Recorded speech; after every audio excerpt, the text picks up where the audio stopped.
greatest story ever told.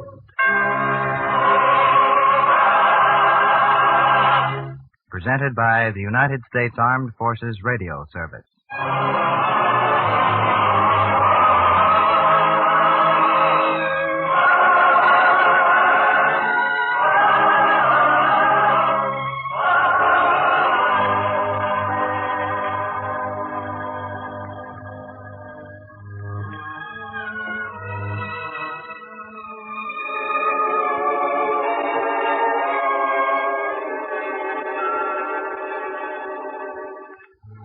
Tonight we present And Her Name Was Mary, the first of 5 Christmas season dramas about the birth of that child who was to live the greatest life ever lived.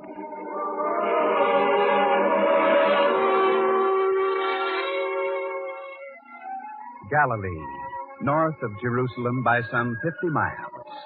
And in Galilee, Nazareth, a small town, little different from other towns in that country, which suffered under the Roman tyranny. And in Nazareth lived a carpenter, a good man, kindly, an honest craftsman, yet more, for he was descended of kings. In his veins flowed the blood of Abraham, Isaac, and Jacob. A prince of the house of David he was. And though destined to play a great role in the dramatic events of Bethlehem, he was unmindful of it as he worked one day in his carpenter shop. There, the traveling box is finished. Strong, workmanlike. I hope Samuel is pleased with it. Why shouldn't Samuel be pleased with it? Samuel, you surprised me while I was talking to myself. A habit one develops from living alone so long. Is that the box? Good. Sturdy. Able to take the hard service, I'll put it to. Samuel, you're planning a long journey. I may never come back. You mean I'll never see you again? And we've been friends so long. We could go on being friends, and even fellow soldiers in a good fight. A hard fight. You know how I feel about force, Samuel. And I think you're wrong. Joseph, why don't you join the resistance with me? There's so much to do. So tough a fight ahead will need every man. Don't you see, Joseph, Herod must go if Israel's to have any peace. It's not for me, Samuel. I don't believe in force. Maybe because you don't know. Tucked away in your carpenter shop in Galilee all the time, you hear little of what's going on in the outside world. If you'd come to Judea with me, if you'd see what goes on there. No, Joseph, we're not alone in this. There are a great many of us. You couldn't find one of us by day who doesn't seem to be just an ordinary worker or servant. But at night, it's different. At night, we meet in secret in the hills of Judea. And there are many of us. We work by dark, in caves, underground. But we have strength. And if you match strength with Herod, only bloodshed can result. Maybe you talk that way because you don't know. Don't know what's really going on. I think I've heard my share about Herod and his tyranny. Herod, an Edomite, an outsider set by the Romans to rule over Israel. What have we come to, Joseph? Doesn't that in itself make you want to fight? The thought is bitter. But bloodshed isn't the way, Samuel. What if I could prove to you that it is? I don't think you can. When you hear this, you'll change your mind. This is secret, Joseph. Men have died to get this information for us. You know you can trust me. Of course. The resistance has its sources of information all over, even in Herod's palace. Nothing Herod does is secret from us. And the cruelty of the man knows no bounds. Let me tell you what happened. And when you hear it, even you must realize that peaceful ways are not the answer. This Herod is a monster. And it wasn't long ago that he was talking to Asa, his prime minister, about a matter very important to us all.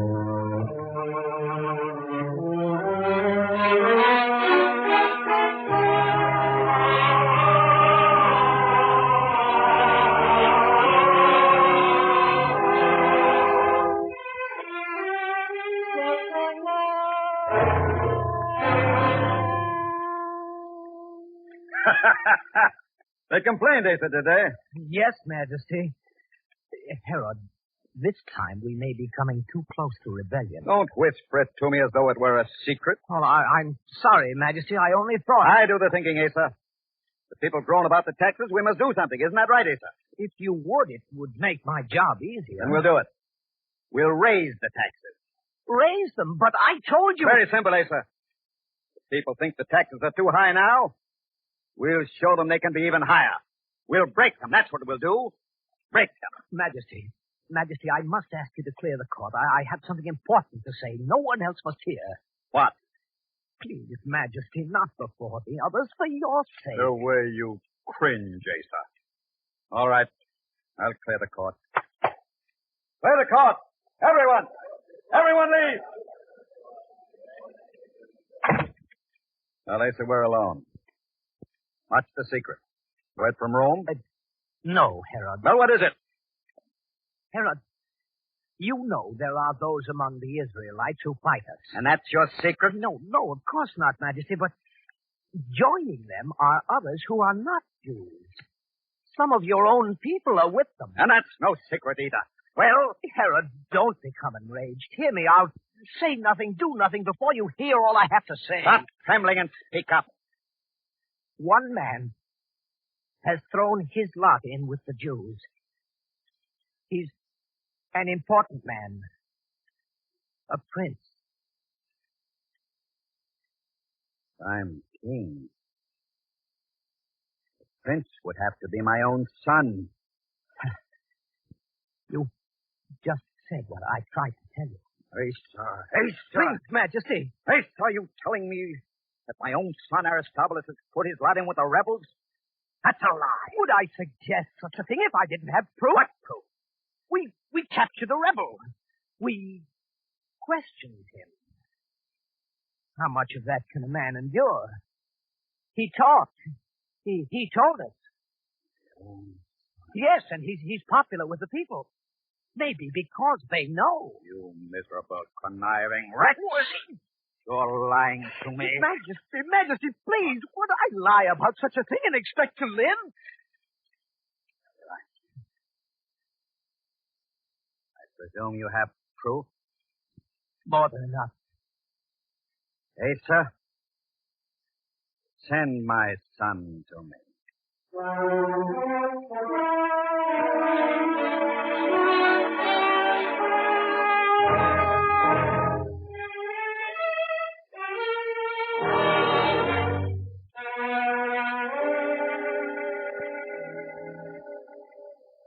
Father, you sent for me? Yes, Aristobulus. I have news. Upsetting news.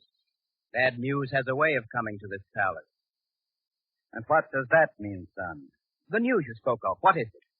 A band of rebels attacked one of my strongholds. We captured one of them. And under persuasion, he gave us certain information. Valuable information. If it didn't appear so ridiculous. He talked. He talked indeed. He said you were one of them. Oh? Is it true? Yes, it's true.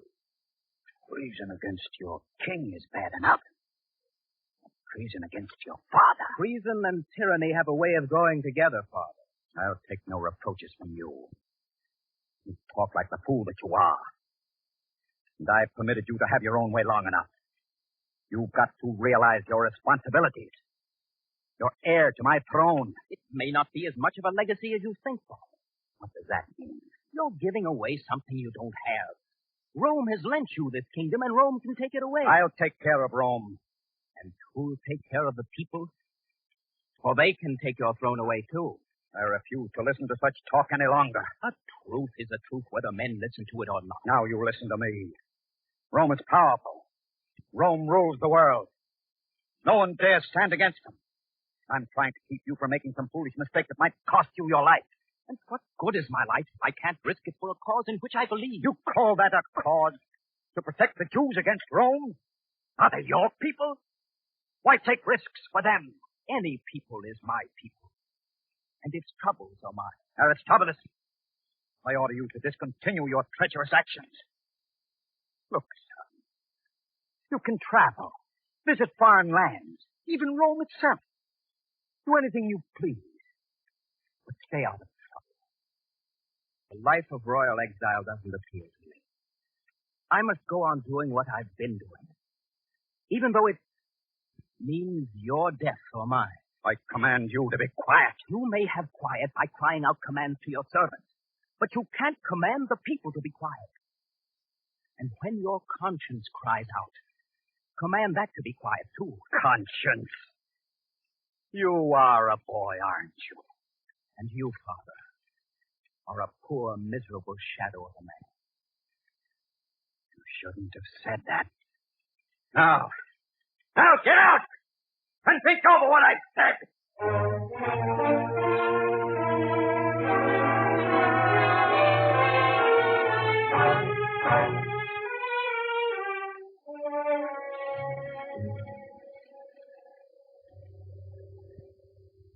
Your Majesty has spoken to your son? Yes, they son. Does he admit his guilt? Admit it. He boasts of it. A young, impetuous prince.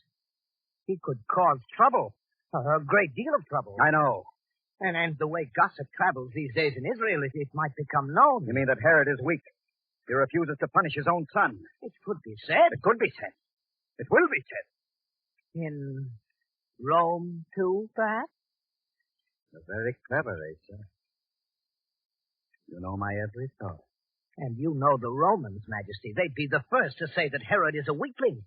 The strong warrior of old now can't even manage his own son. How can he manage Judea? I know. Well, I was only exploring the possibilities. We must look ahead. I'm looking ahead, too, Asa. This is something I can't risk. Asa? Of course, Majesty. There's no other way. You think so, too? It will remove the greatest obstacle you have. But it must be done subtly. It will. I have an idea. An idea? We must give a party, Asa. His Majesty invites a few well-chosen friends to a party in honor of his son. In honor of his son? I don't understand. You said it would have to be done subtly. It will. Now, arrange the party. It must take place out in the garden, near the pool. Yes, Majesty.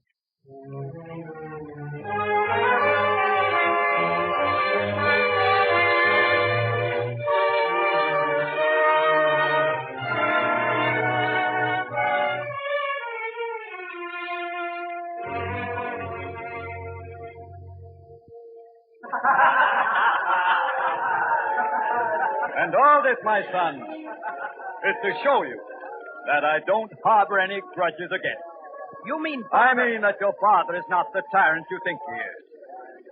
He respects your opinion and the strength with which you voice it.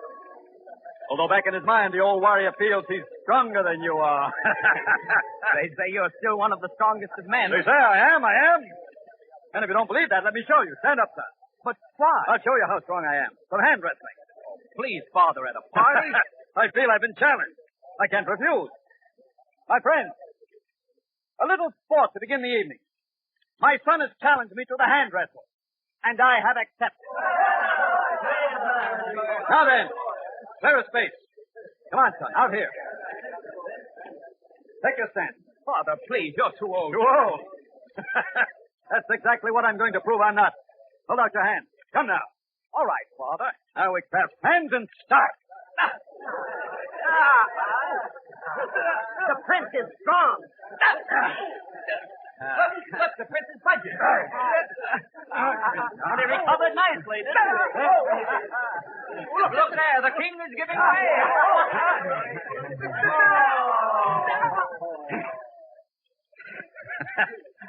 You did it, son. You did it. I didn't know you were that strong. You're all right, Father. I didn't hurt you. Hurt me? Just because I'm perspiring a little? You don't know your own father. But the exertion... Nothing that a cold plunge into the pool won't remedy. And then each man shall retire to his room where servants are waiting to rub them down with fine oil and freshen them with rare perfume. Then the banquet itself. Of course, Father. Exactly what I need. Good. Into the pool, then. And everyone, come, join us.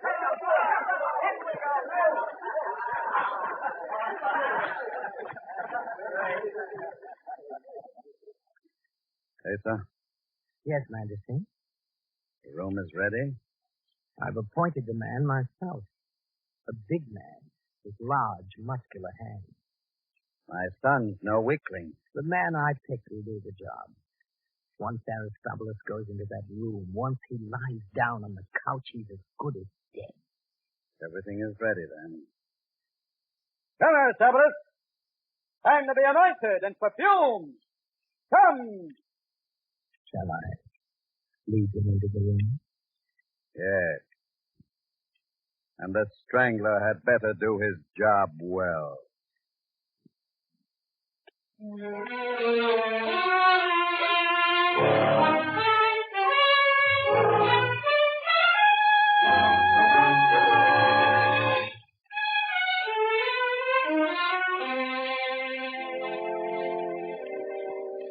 There, Joseph. That's the story of the tyrant Herod. The kind of man he is. Murderer of his own son. Doesn't that make you want to go to Judea and help us fight against the man? It's unbelievable. I could tell you more, too, but that should be enough. Well, Joseph, will you join with us? We could use a strong man like you, a man with skill. His own son? Yes, the son is dead. One of the servants who was there is a member of my own band. He swears to every word of it. Well, what do you say? We must have faith, Samuel. Is that all you have to say? Well, I'm through with bowing down to an alien king placed over Judea by the Romans. Are you through with faith, too, Samuel? Faith?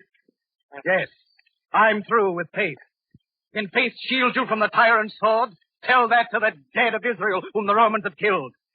No, extravagant, cruel, despotic Herod lives on Israel's blood. And you want me to have faith. Our people have come through other evils before. We'll outlive this one, too. Don't be too sure. Just because Herod doesn't rule in Galilee yet doesn't mean he won't reach out for power here, too. After all, Judea, Galilee, they're both part of Israel. No, Joseph. We have a choice between two faiths. Revolution or destruction. It would seem that the time must come soon. The time to fight? It's here already. I didn't mean that. What other time can be so important? The time for the third way. Neither destruction nor revolution. He was promised when the hour was darkest. He? Whom do you mean? The Messiah. Messiah? Yes. Samuel, you're forgetting God's place in all this. The same Jehovah who led our people through the desert with a cloud by day and a pillar of fire by night. If times are difficult, we must never forget that the same Jehovah has promised that the Messiah will come and deliver Israel. For too long we've been promised a Messiah, and he's never come. We must fight now, Joseph. Don't you see? No other way can prevail against the planned and calculated tyranny of the Romans. Herod must be driven from Israel, and fighting is the only way to do it. And fighting is bloodshed, killing. No. Joseph, somehow freedom is such that human blood must always be part of it. And as long as blood must flow, let it be the tyrant's blood, Herod's blood. Join us, Joseph. I know I'm just a plain man, a carpenter. I know little of these things. But my way is the way of peace and faith. I have faith it will happen. The Messiah will come. When? How? Answer me that. How? The prophet Isaiah tells us. He shall be born of a virgin, and shall not be the son of any man, but of God. When? I should have to be gifted with the divine knowledge of a prophet to know that. But I'm content to wait. And some of us aren't. We know what the answer should be. But it's not the Messiah. Can he help throw off the yoke of the Romans or of Herod? If you mean, is the Messiah to come to us as a general leading great army? No, I don't think so. Then what chance will he stand against Herod? Herod would think no more of destroying your Messiah than he did of killing his own son. Anything that stands between Herod and his throne must die. And that goes for Messiahs, too. That's no way to talk, Samuel. I'm sorry, Joseph. I know how dear the belief is to you. To all Israel. Not to all Israel. But some of us have decided on action. This prediction of the prophets that a Messiah will come. It could be a mere legend handed down, a tale born in time of stress and brought to light to keep up hope in other times of trouble. Joseph, I don't believe it. Oh, Samuel.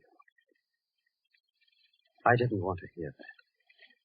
Not from you. It said, And I don't retract it. Think, Joseph. Maybe you will join us. No, Samuel. And I give you my answer for two reasons. Two? One, that I know the way can't be through bloodshed and killing.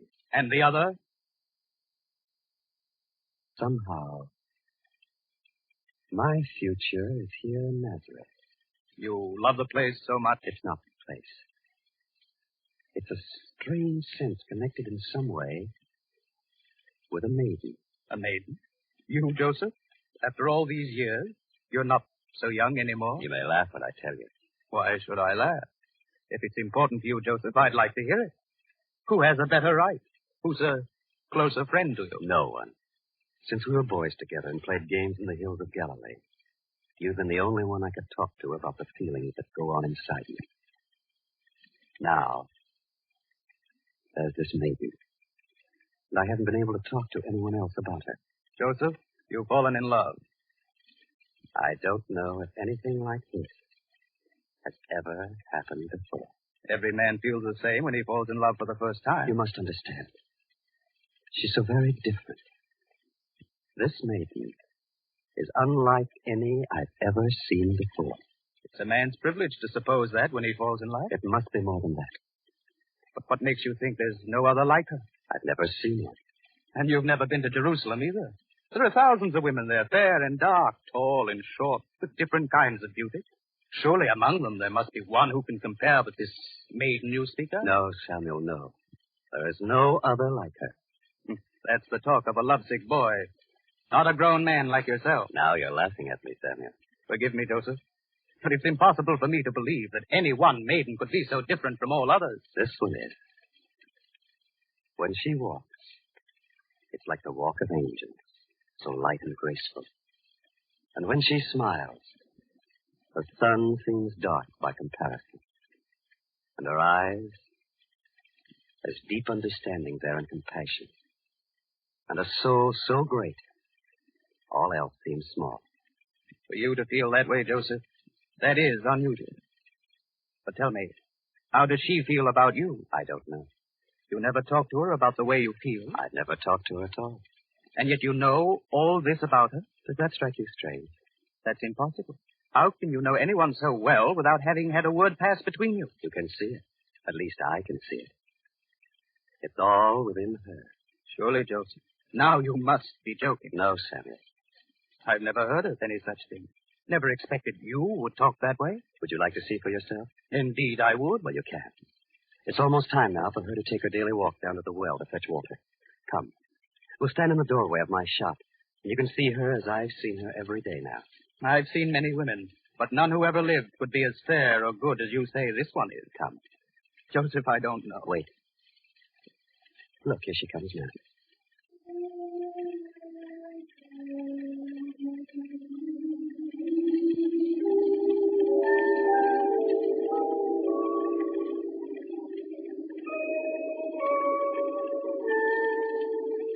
From here, she looks like any other maiden in Nazareth. Not to me. I will say that she appears to be more graceful than any other. Such grace as I've imagined queens must have.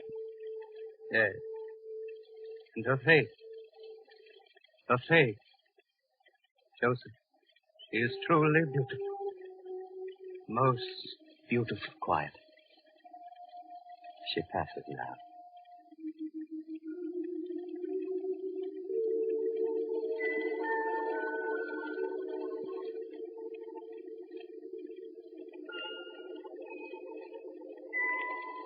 Joseph.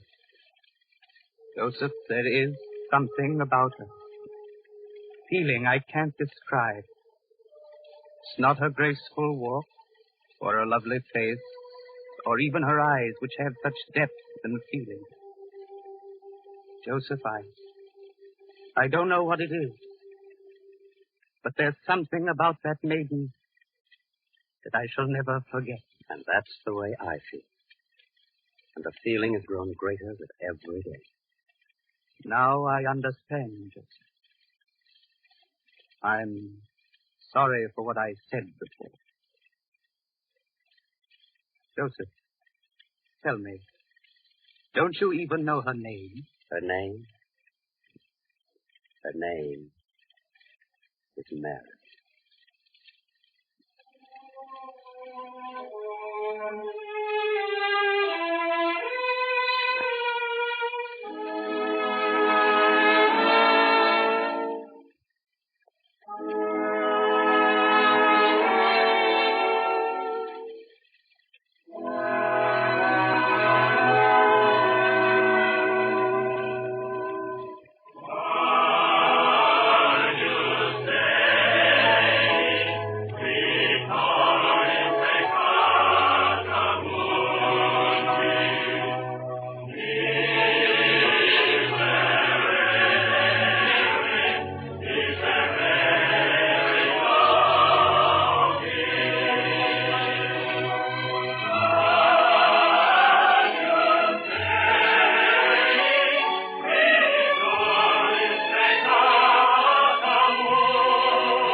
This has been And Her Name Was Mary, another episode in the greatest story ever told, from the greatest life ever lived.